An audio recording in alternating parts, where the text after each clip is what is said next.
digitaljamsessions.com. Hello and welcome to this Digital Jam session. Today we're joined by Maya from The Landing, and we also have with us both Richard and Jonathan from Doc 10. Hello and welcome to the show, everybody. Hello.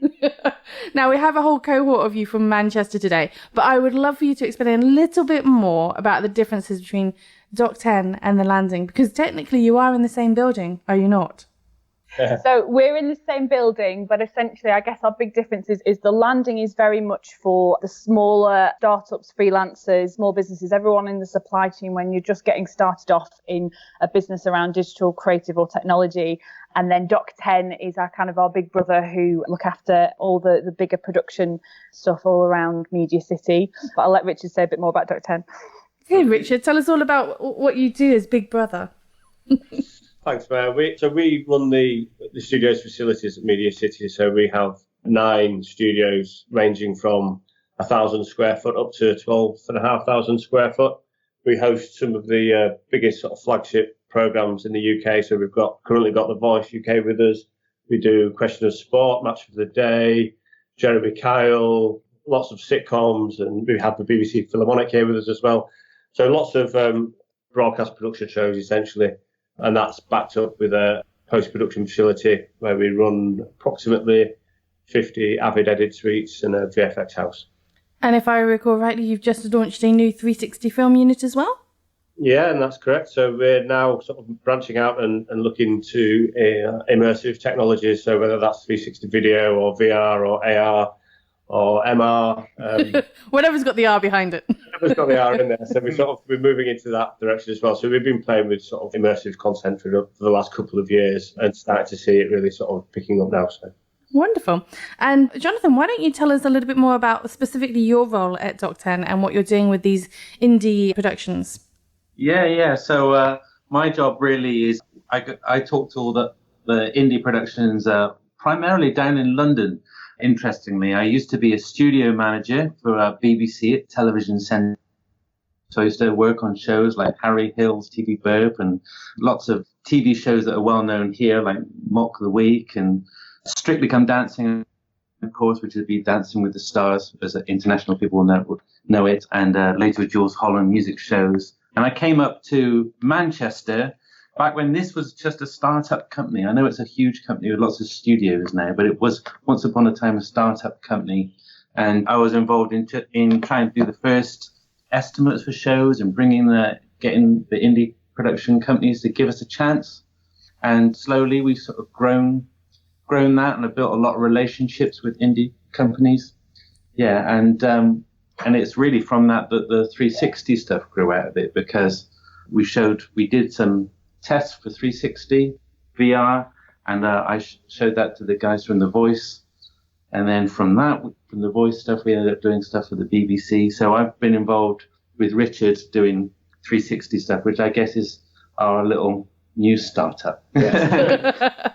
Okay, well, welcome to the show, everybody. And today what I wanted to do, since you're all up in Manchester and we're actually facilitating this week's show purely by Skype, I thought we'd talk a little bit about this whole location and distance that we have from each other, because I am very aware that for a lot of what people are doing in the tech industry, and certainly with things like film production, 360 production, there is this new wave, this new era, if you like, in our industries, which really do mean that we can be digital nomads. We can be wherever we need to be in order to facilitate actually being able to create content or do post-production or deliver this content from place to place. And I'm curious, first of all, to hear from you, Richard, as the company that runs essentially most of the productions up there.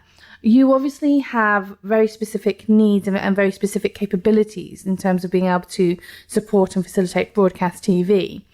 How do you feel that is kind of evolving in terms of the capability for high quality broadcast and high quality live action broadcast? I guess the answer to that is that we based ourselves in Manchester, and there's a big push from the BBC, probably started around 10 years ago, for the BBC to be less London centric. And the the winning bid, I think there's about 5 or 6 sort of shortlisted. So I think we were in amongst Liverpool and Glasgow and Birmingham, and Manchester won the bid. And a big part, as sort of Jonathan alluded to earlier, a big part of the initial startup was to try to get some of the indie production companies out of London and working outside of the M25. I think the sort of initial hurdle was to sort of get them to travel in the first place. But once they'd visited Dock 10, they didn't really want to work anywhere else. And the sort of second sell, if you like, is much easier. And we actually find people that are a lot happier to come and work here in the new facility than work in some of the older facilities, houses in London.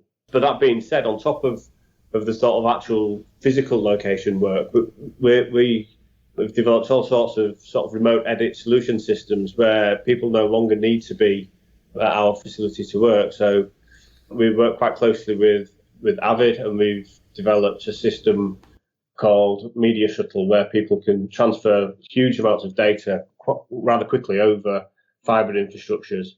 So we can be working on an editor. The editors can be working in studio here, and the execs can literally watch stream content on an iPad from anywhere in the world within a matter of minutes from it leaving the edit stations. So the whole thing about having to be in any sort of location, I think, is becoming a less critical to business. And do you think that there is that division still? I'm throwing this one at you, Jonathan. Do you think there is still that division in terms of people's perception of high quality broadcast content and the perception that it does need to happen from a studio of sorts, that there is this requirement for a location versus, the kind of digital nomad approach of, backpack in hand, GoPro in hand, let's just go and crack open a laptop and away you go. Do you feel that there is still that very much that division in terms of you can't do high quality without all that kit? Well, I think you can do high quality without all that kit, but it really depends the kind of show that you're making. I mean, one of the reasons that people will use a television studio is because of multi-camera shows, and you need more than one camera. You need very smooth floors to be able to move the cameras around to give you fluidity. They're soundproof boxes. They've got lighting that sort of stretches completely over the top. There's lots of power. There's a room where lots of people can see feeds. So depending what kind of show, I mean, some shows just require that, and they can go outside of television studios and shoot on film stages and the like, but then you almost have to build the studio from the ground up. So there's a cost factor there. But of course, great content is king. Content's the most important thing, and you can make that. You can make that anywhere, and you can make it low budget. And I think that's one of the things, in the world of VR. I think that's the thing. Now, there's more consumer kit sort of coming out. I think that's the next wave of VR. It's going to be about the content. It's going to be, what's compelling. In the same way that YouTube, once you had these great videos, it sort of took off. And do you feel that there is this sentiment, perhaps, of a YouTube generation of 360 filmmakers who are just kind of getting out there with a GoPro and attaching drones and all sorts of other fun stuff and just kind of throwing stuff out there?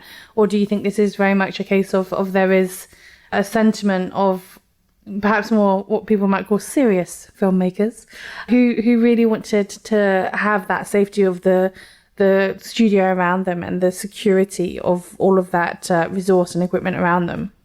I think there's room for both. I think maybe this is a question for Richard, really. Do you want to answer, Rich? Yeah, I think we're at the dawn of a new era, I think, with this sort of technology and 360 capture. There's a lot of people experimenting with things. We're still experimenting, and there are no experts in this field yet. It's we've been playing with it for 2 years, and now we're anyway near sort of learning some of the lessons that need to be learned. If you think about TV and film production, there's over 100 years worth of expertise being gained, and we're a couple of years in. People out there that have done some more work than we have, but I think it is about quality, and I think there's definitely going to be some sort of YouTube equivalent broadcast provider, but people are still learning the lessons, I think. You still need good script writing, you still, a lot of the skills that we have in the television world will translate. I think, a good script is a good script. Someone that knows how to edit, I think there's still room for that. The editing might be slightly different, but I think that, you still need to know when a cut's a good cut. I think in terms of colouring, in terms of sound, we already do sound mixes for surround sound. So we're already kind of, there's people with a lot of those skills that will translate, I think. I think the real sort of rock star 360 directors, if you like, that are going to come up in the next few years are probably going to come out of the theatre industry. I think there's a lot more similarities with what gets made in theatre as to what gets made in 360. Drive people's attention with lighting and music and actors. I'm gonna one up you on that, and I'm gonna say I think it's gonna be immersive theatre directors. But I am curious because this brings up a really common theme that we seem to reiterate an awful lot, but this idea that collaboration is key in this kind of an industry, and that it is going to take multiple industries, knowledge, insights and experience to really come up with whatever the future of that industry may be. And so I'm curious to hear from you, Maya, in terms of a place like The Landing, where you're seeing all of that, new startup enterprise kind of coming together and fusing together and really giving birth to new ideas, new ways of thinking, new ways of working. Do you see this as something that is kind of delivering and in a way, I suppose, birthing these new approaches and new attitudes towards this kind of thing? Yeah, absolutely. I mean, I think it's interesting you're talking about that kind of YouTube generation and that mentality that I think, we've seen. So The Landing looks after businesses across sort of technology, creative, broadcast and digital. And I think what we've seen over the last sort of 10, 20 years of this kind of, the bedroom ideas, the sort of bedroom entrepreneurship and coming up with those kind of concepts, which in other industries has sort of started to mature, where you kind of get these original ideas and people experimenting on their own that have now started to collaborate with bigger businesses. I think now we're starting to see that in broadcast. I think VR and 360 is allowing sort of the broadcast and production industry to enter into that phase themselves. And what The Landing, I think, does quite well is it allows us people who are coming up with great ideas who, like we're saying, can access some of this consumer kit at home and play with it. We want to start tapping into those people and actually saying, in order to really make it a kind of a bigger scale business, you have to start collaborating with the bigger players like Doc 10 and like these kind of bigger production companies. So that's what The Landing tries to do, and I think has done with lots of sort of other industries in the past. And now, with the work that we do with Doc 10, it means that I think it's a mix of both. It's that we need those kind of fresh ideas and these groups like, so for example, Virtual Reality Manchester, VR Manchester is a meetup group that only started a few months ago and already has sort of 350, 400 people. And that's all enthusiasts. That's all people from the Manchester area who just love playing with VR consumer kit and understanding it. But actually, in order to sort of turn that into real, genuine advancements in the industry, that's where The Landing has to pull together those enthusiasts with bigger companies like Doc 10 to make that, into a reality. Absolutely. And I think that certainly in terms of facilitating and encouraging that kind of collaboration, I know that Richard and Jonathan may have a word or two to say about this. I think you saw, Tanya, that the real people that are going to succeed in this area aren't going to be people that work alone. I think to be really successful in 360 VR or AR, it needs to be a collaborative thing. Something that Doc 10 haven't really looked at before is the sort of Unreal Engine, sort of Unity programming sort of side of things. The gaming industry is something that we've not at Doc 10 have looked at before, primarily being TV productions.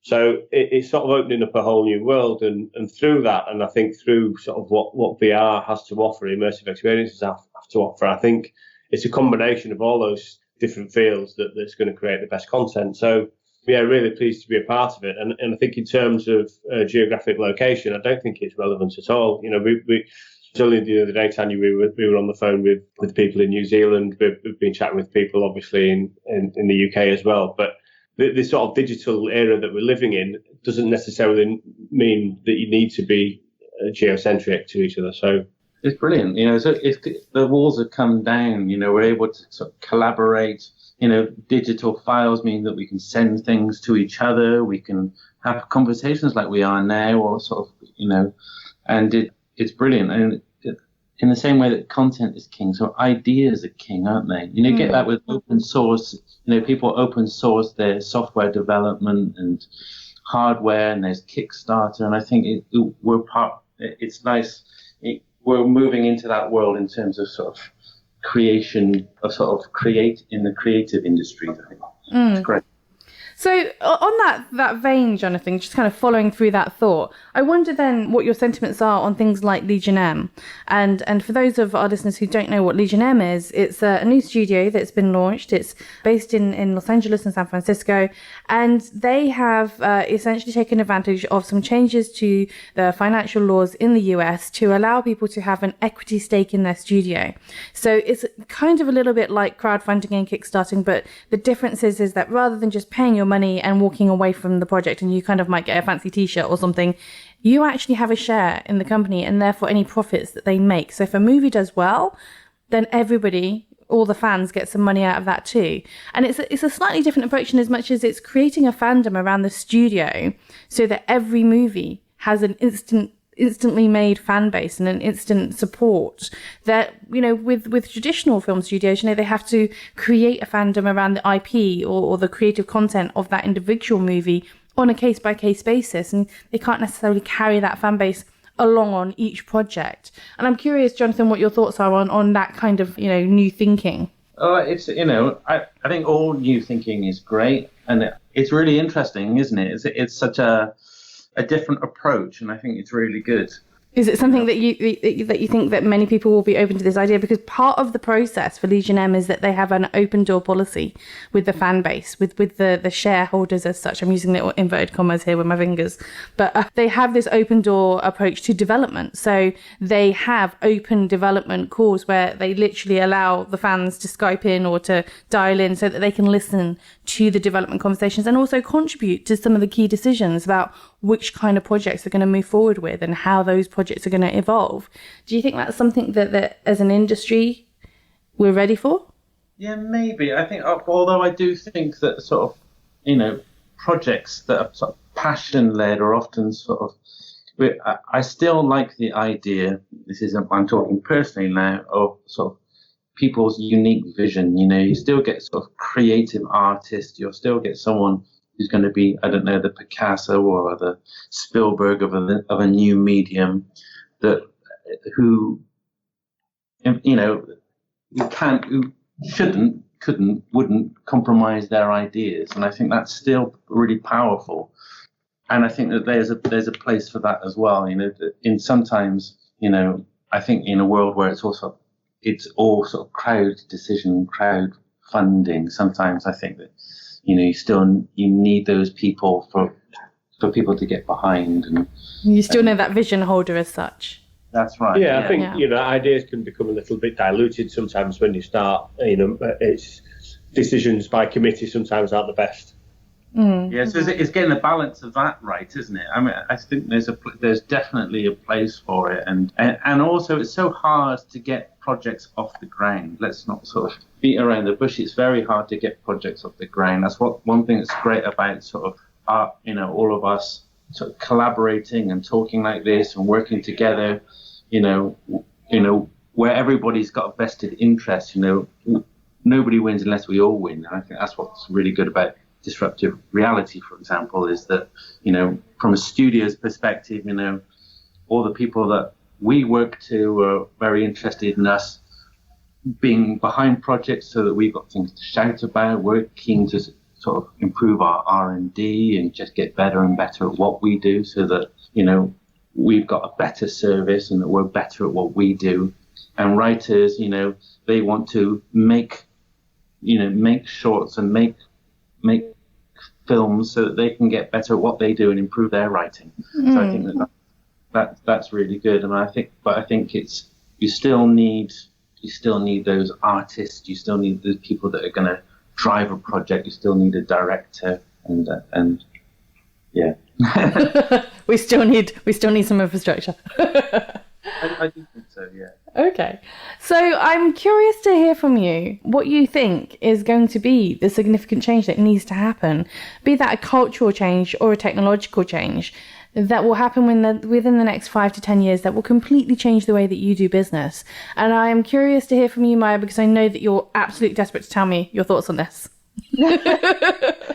I think it's just an interesting one because I think what we see in the landing, so we have about 120 businesses in the landing, and actually it's such a wide array of some businesses who are literally, they have their whole, 2 to 3 person team here. But then we also have people who have their UK base here or their northern base here. And at the same time, they have offices either all over the world or they have people working from home and all over the place. So I think for me that in terms of sort of the location conversations we're having and in terms of a cultural change for me is I think we've talked a lot about all these technology changes and all the things that technology facilitates us to do now in terms of working across industries. And for me, I think it's the cultural change that's going to shift now, because I think for quite a long time we've got this technology and it's so good now, it's so strong.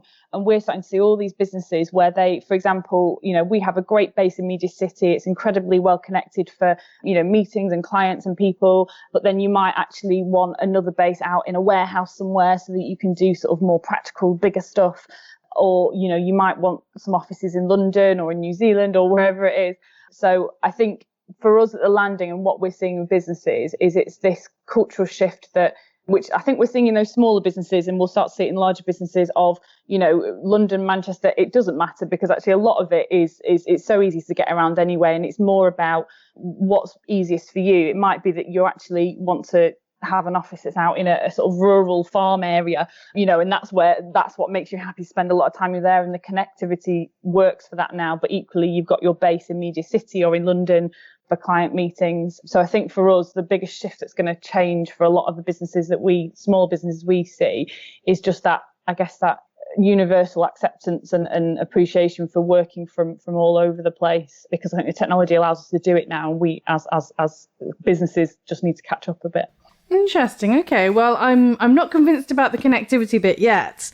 Having said that, it's still got a little way to go. But I think just as an example, it's a bit of not necessarily broadcast related, but we visited a space in South Ireland recently in Skibbereen, and they've just launched something called the Ludgate Hub, and it's the first in partnership with Vodafone, and it's the first, I think, gigabit town they're calling it, and it's just, I think it's still got a way to go, but there's more of these kind of hubs that are popping up in the most remote locations, and obviously, in Media City we're kind of spoiled because we have incredible connectivity as I've got in London, but I think there's a great emphasis, I think, especially in the UK, for actually making sure, that the connectivity is as far spread as possible. And I think we're lucky, and I think we don't, as businesses, necessarily make the most of that yet. And I think, as organisations like the Landing and collaborations like we're doing now, we can sort of work to encourage people to use that more, because I think there is a lot more, particularly in terms of talent and in terms of tapping into resources. There's a lot of more stuff out there spread about that we can be tapping into, but we're limiting ourselves now because we're thinking we have to be fixed to a certain place. This is so true. And I do think that this era of digital nomad really is an emergent trend that not enough people are necessarily jumping on board with that at the moment. They're not necessarily as open to the idea, because I think there are still some kind of long-standing hang-ups about the fact that you need to have a physical address and you need to have a landline telephone and all these other things. But I think we'll start to see that change. I was going to say, Richard, why don't you tell us what you think that big shift is going to be?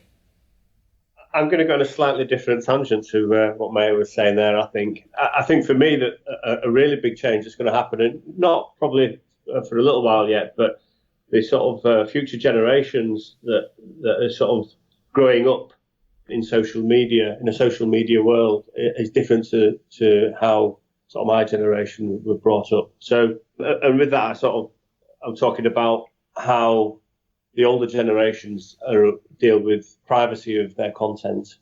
So there's lots of debates at the moment about who owns the rights to content that's uploaded on social media sites. But I really feel that the sort of younger generations, millennials and beyond them, don't worry about privacy in the same way that we do. So I think as we get older and the younger generations come through, there's going to be a lot more open to the privacy laws. I don't think privacy will be seen in the same way at all.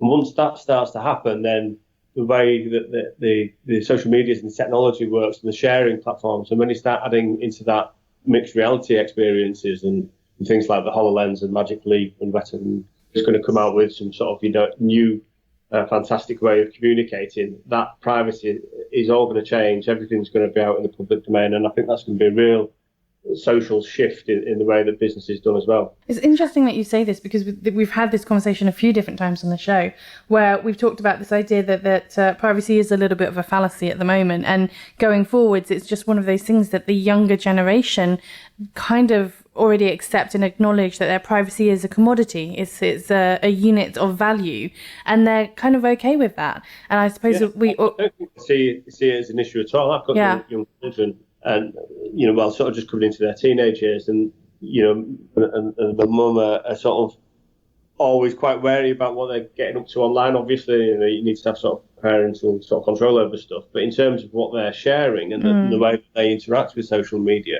is totally different to how the older generations and do. And I think that's only going to become more prevalent as the sort of next generation comes through. And I suppose the big question really is about who owns all that data and who's who monetizes it, I suppose, is the big question, isn't it? But the fact that the way that the kids deal with the privacy of their own content is going to change dramatically, and I think it's huge commercial impact. I do have one interesting question to kind of add on to what you're saying here, because I do think this is an interesting area, Richard. But I am curious, given that we've spoken in the past about volumetric holographic recording, and that we know that we're at that stage where 3D modelling and scanning of person's likeness is it's all here in the now. We can do this. This isn't a big deal. And it's already been done for certain people in terms of creating holographic projections of somebody who isn't alive anymore. And I am curious, when do we get to that stage where it becomes a standard norm that everybody is being scanned and these images and likenesses of them are being created, and then other people are taking them and creating new content from them or new performances from them? At what point do we trade our identity?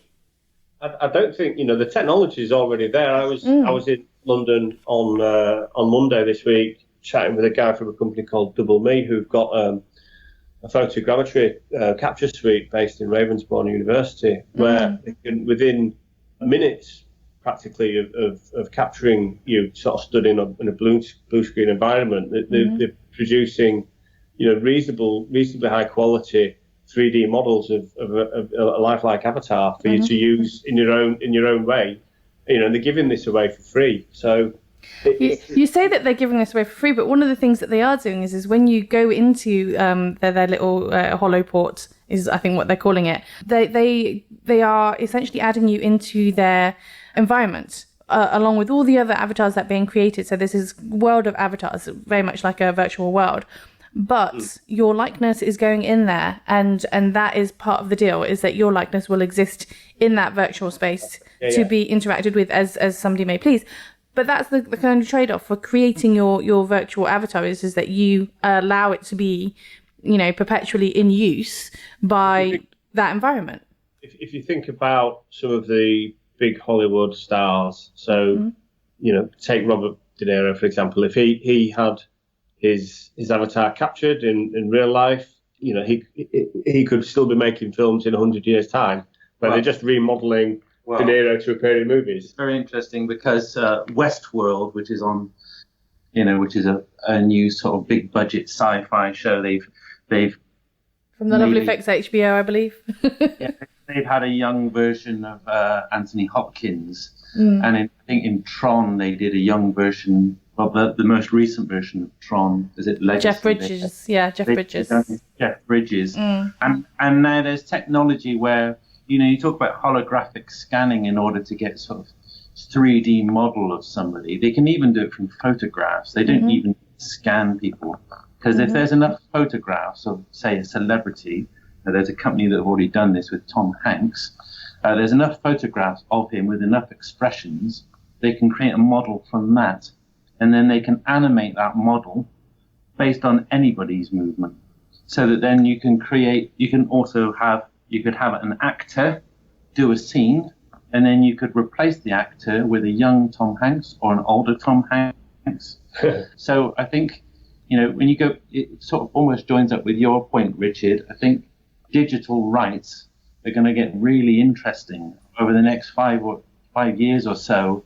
And, Hollywood actors will have to think about selling their rights and their image rights for perpetuity. Is that the right word? And I think we will see films with long gone actors sort of resurrected and things. And in the world of VR, I think I did a talk last week at the VR and AR World and Excel in London, and I used the example of the 1946 film It's a Wonderful Life. I said, at the moment you could throw that up on a big screen in an Oculus cinema, and you could imagine you're watching it on an IMAX screen. And in 1986 they tried to color it, but now AI, artificial intelligence, can color black and white images realistically. AI can pick out real objects that are in the scene, and so and as I said before, from photographs they can work out 3D models. I think sort of in maybe not 5 years, maybe a bit further in the future, you'll be able to create models of Star Wars universes for people to have their sort of online second lives in, and people can go and live and be in the world of It's a Wonderful Life or Star Wars and Lord of the Rings, and wander around and be in amongst these sort of environments. And I think the combination of gaming technology, and VR technology will sort of come together in this sort of modeled world with artificial intelligence. I sort of, and already with what's the PlayStation game? There's a PlayStation game where it creates the world as you go in it. Is it No Man's Land? No Man's Sky. You're referring to. So it's already starting. This kind of, and I guess how when you can do all of those things online and in a world that you're completely immersed in, location goes out the window, to bring it back to your earlier point. But it's going to be quite hard. At what point is your life outside? Which is the most valuable? The one that you're living on the line, or the one outside? Or maybe we're already in the computer simulated environment anyway. That's what people are saying. Certain people believe this already, yes. And now we're creating another one within one. It's just like Well, I think we're getting into the edges of sci-fi in many respects. Things like the Congress with Robin Wright and various other movies where we're talking about that digital identity and the transference of digital identity is quite an interesting one. But perhaps that is another episode. yeah, maybe. So, Jonathan, did you have anything to add in terms of what you think that big shift is going to be, or do you think that you've kind of covered it in response to? I think I probably covered it. I think the big thing over the next sort of 5 years, in terms of entertainment, which is obviously what our background in studios, I think a big shift in the world of VR. One of the things that's going to give it the next lease of life is when we're able to capture or record 3D models of environments and studio spaces, so that the viewer has freedom of movement. When you GoPro rigs and things like that at the moment, or even the Nokia Ozo, you're still in a fixed position. You can only sort of just move your head around. How many degrees of movement is it, Richard? 6. No, at the moment it's 3 or something. 3, yeah. But when you've got 6 degrees of movement and you can move around, and I think that light field technology, Litro emerge, and various camera systems are starting to capture light fields, and we're hearing Magic Leap. Their technology is not necessarily all about pixels, but I think display technology, recording technology will continue to evolve, and it will become ever more and more immersive. I think once people move over to these more immersive kind of entertainment, I think that the old-fashioned entertainment, as it were, might pale a little bit in comparison. Okay, so I'm almost feeling like perhaps we need to revisit the recent Black Mirror TV episode, if anybody's been watching Black Mirror, where the young man enters the digital VR game and it's being directly pumped into his brain. So I think we're almost getting there. Ray Kurzweil has predicted that already, right? That yeah. We will be connected to the internet, and it might be one of the few ways that we make sure that the computers don't completely overtake us.